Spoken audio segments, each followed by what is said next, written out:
ngayon po ay gagawa tayo ng kalamansi juice. Pero bago po yan, mamimitas po muna tayo ng kalamansi. Para naman po makagawa tayo ng kalamansi juice. Simpleng kalamansi juice lang guys.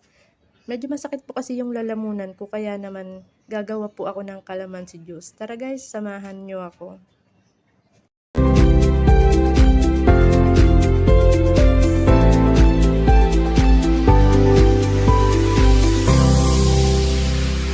At eto na nga guys, nangunguha na ako dito sa bandang baba.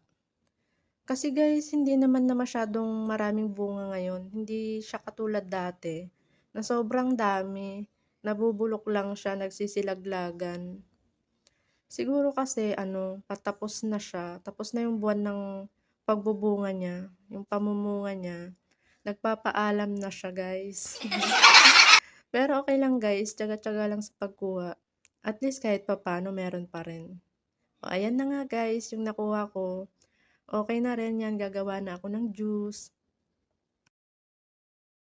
Ayan guys, ready to drink na ang aking calamansi juice with honey. Thank you guys for watching.